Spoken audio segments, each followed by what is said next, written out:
Hey there and welcome to the private jet industry. Today we're going to talk about where you should be applying. Now the private jet industry is so amazing. To me, it is far cooler than the airlines. And I'm not dogging the airlines. I've done the airlines, but private jets, so many people don't know that this industry is massive. It'll open doors that you've never thought of before. It is a little bit difficult to break into. And when you're first getting started, I know a lot of people are saying, hey, there's big companies like Jet Aviation, Jet Edge, NetJets, FlexJet, these massive companies. They do have a need for flight attendants all across the country, but they are harder to get into, primarily because a lot of the times they are asking for people who already have experience. Now, I'm not saying that you can't get on with these companies without experience, but they are often asking for quite a bit of experience before you get started. And then also one problem with some of these larger companies, it's harder to find somebody who actually works there that you can get in contact with. A lot of these companies will have just a major job posting that says, hey, apply here. And you can apply there. You can apply to every job posting they have and never even get a call back. You can possibly even not get a no thank you email, nothing. Sometimes you just feel like you're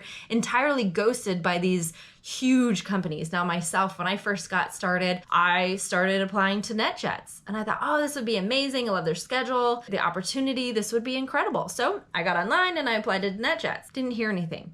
I met somebody on a commercial flight. I was still working commercial at the time, and this guy had a NetJets shirt on, and I started talking to him and he's like, yeah, give me your information, I'll forward it on. Well, I heard back from this guy again, but he had nothing to do with the interviewing. And even though he forwarded my stuff on, I never heard back. Well, then I finally got a hold of the actual recruiter's email address and I emailed her. Never got called back. Same thing with a phone call. So these larger companies, it almost feels like they're in this big ivory tower and almost unreachable. I don't want you to get discouraged and just apply to these massive companies. Your bread and butter first starting off are going to be these smaller companies. So even though I applied to NetJets and some of these larger companies, I thought, you know what? Okay, I gotta be able to start in my own backyard. What I did is I went online and looked, the airport next to me, and I would suggest looking at every airport in your area. So for example, I'm in South Florida. There are, I think, 9 to 12 small airports between Homestead, which is south of Miami, to, Stewart, which is north of West Palm Beach. So there's this huge area. So wherever you are, whatever's in your backyard, apply to those airports and anything around that you could possibly drive to in 2 hours or so. So what I would do, I went online and I looked up all the companies at each airport. Did they have a heavy jet or a super mid-sized jet? Now those two types of jets do either require or can use a private jet flight attendant. So any company that had the heavy or the super mid-size, I would send them an email. Hey, here's my resume. Here's my availability for the month. Here's my certification. I'm, ready if you need anything. A lot of these people never even called back either. So then the next step that I did is I actually went physically to these small companies. I actually knocked on the door and said, hey, here's my resume. Here's my availability. And I really got to know some of the people at the front desk, because those people at the front desk, don't dismiss them, because they could hold the key to handing your resume over to whoever actually handles the resumes, whether that's, the director, the chief pilot, hiring manager, whatever it is. Be sure to be really nice to whoever it is at that front desk. Don't dismiss them. Be very kind to them. Be very sweet to them. Then what I would continue to do is I would follow up. I would either email, just checking in again. Here's my availability for now this month, if you need anybody. Or then I would phone call as well. So I wouldn't just throw out all my resumes and then hope that I would get a call back. I physically had to call, physically had to email, I physically had to go in. But it's so much easier to do that with these smaller companies because they are local, they are right there. You have somebody face to face that you can get in contact with instead of, this massive company and you have no idea who the hiring manager or who's even seeing these resumes. So I would focus on those small companies initially. And then one thing you can do as well is you can contact people across the country.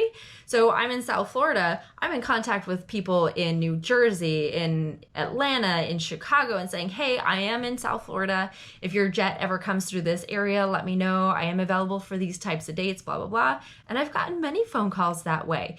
Somebody calls me and says, hey, our jet's coming through here in the morning at 8 a.m.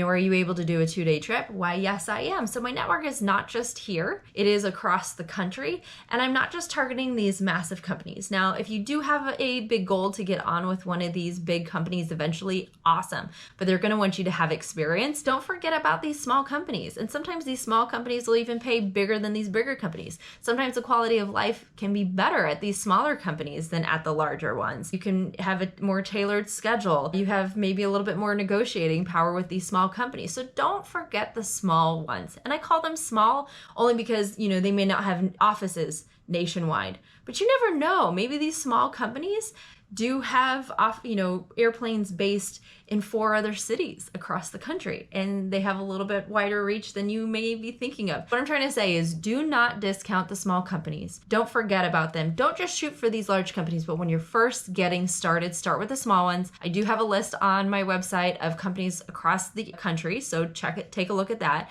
And then be sure that you're taking an inventory of who that you're applying to, and I also have a tracking sheet on my website as well, links below, and you can write out all the companies that you have applied for. Then I have space where you can write out, hey, these are the dates that I've emailed specifically, and then dates that I have called. So don't forget to both call and email, but keep track of who it is that you are applying to. Breaking into this industry, I know it's tough, but don't be discouraged. Some of us, it takes a couple weeks to get into this industry. Some people, it takes a year. Myself, I started probably applying in January or July of one year and didn't get an actual phone call until February later on, but I just kept grinding. I didn't give up. I contacted the small companies. I created friendships with these people. I would go as far as to say that not just networking like, hey, I'm available, but hey, check in on people, check in on these small companies, even if it's not just to say, hey, I'm available, but like, how's business going? If I know somebody's in particular, maybe the chief pilot, I'll just check in with them on a regular basis. If that person can keep your face and your name in mind, more than just, hey, I'm available, then that person would be more inclined to call you. So think about the small companies, not just the big ones. Don't get discouraged and keep applying. Keep at it. You will get into this industry.